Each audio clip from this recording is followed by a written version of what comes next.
7 പടങ്ങളാണ് അദ്ദേഹം അഡ്വാൻസ് വാങ്ങിച്ചിട്ടുണ്ടായിരുന്നത് ചെയ്യാൻ. അതൊന്നും നടന്നില്ല. പിന്നെ ആരും അഡ്വാൻസ് തിരിച്ചു ചോദിച്ചില്ല എന്നുള്ള എൻ്റെ ഒരു ഭാഗ്യം. അദ്ദേഹം പറഞ്ഞിട്ടുണ്ട് പപ്പനോട്.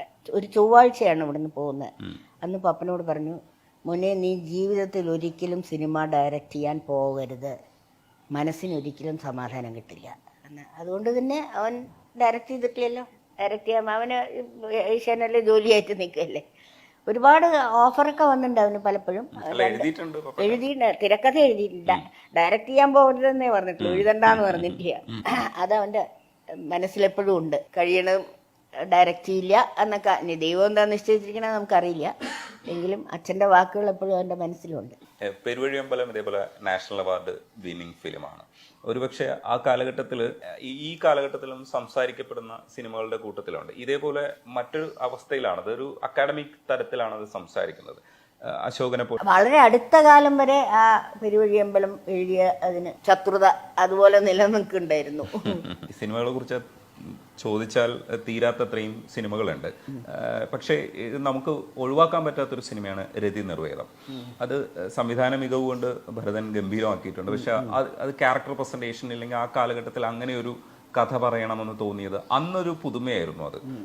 പിന്നെ ഒരുപാട് കാലഘട്ടത്തിൽ ഇന്നും നമ്മൾ അത്തരമൊരു സിനിമ അതേ ലെവലിൽ കിട്ടിയിട്ടില്ല എന്ന അഭിപ്രായം പറയുന്നവരുമുണ്ട്. ഈ രതി നിർവേദം പോലെ ഒരു സിനിമയ്ക്ക് അങ്ങനെ ഒരു പേരുവിട്ട് അങ്ങനെയൊക്കെ എഴുതുന്ന സമയത്ത് ഈ സൊസൈറ്റി എങ്ങനെ ഇതിനെ കാണുന്നു എന്നുള്ളതൊരു പ്രശ്നമാണ്. കലാകാരൻ അതിനെപ്പറ്റി ആലോചിക്കുക. സൊസൈറ്റിയെ പറ്റി നമ്മളൊക്കെയാണ് ആലോചിക്കുന്നത്, ഇവർ ആൾക്കാരെന്ത് വിചാരിക്കുന്നൊക്കെ. ഒന്നാമത് ഈ ആ സമയത്തൊക്കെ നിർവേദം എഴുതുന്ന സമയത്തൊക്കെ എല്ലാം ഭരതനും ദേഹവും കൂടിയിട്ടാണല്ലോ ഡിസൈഡ് ചെയ്യുന്നത്. ചതുരംഗം എന്ന് പറഞ്ഞ നമ്മുടെ ബൈജു ചന്ദ്രന്റെ അച്ഛൻ KS ചന്ദ്രൻ പത്രാധിപരായിരുന്നു. ഏതോ പത്രത്തിൽ ചതുരംഗം എന്നാണ് എൻ്റെ ഓർമ്മ വന്ന ഒരു കഥയാണ് ഇത്.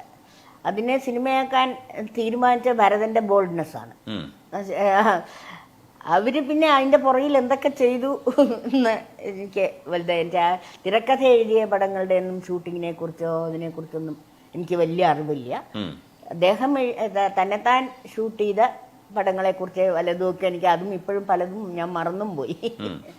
ഞാൻ പത്മരാജന്റെ ശബ്ദം കേൾക്കാൻ വേണ്ടിയിട്ട് ആകാശവാണിയിൽ ശ്രമിക്കുമ്പോൾ എനിക്ക് ആദ്യം കിട്ടുന്നത് സീസൺ എന്ന് പറയുന്ന സിനിമയിൽ ഇടയ്ക്ക് കൊടുത്തിരിക്കുന്ന ശബ്ദമാണ്. ഇദ്ദേഹം തന്നെ നവംബറിന്റെ നഷ്ടം എന്നുള്ള പടം ഉണ്ടല്ലോ, പ്രതാപ് പോത്തന് വേണ്ടി ഫുൾ ഡബ് ചെയ്തിട്ടുള്ള അദ്ദേഹമാണ്. അങ്ങനെ ഒരുപാട് ശബ്ദങ്ങളുണ്ട് ഡബ് ചെയ്തിട്ടുണ്ട്. ഫയർവാന് വേണ്ടി ഡബ് ചെയ്തത് അദ്ദേഹം എന്നൊക്കെ പറയുന്ന അദ്ദേഹമാണ്. ഫയർവാന്റെ ഡബിങ് അദ്ദേഹമാണ്.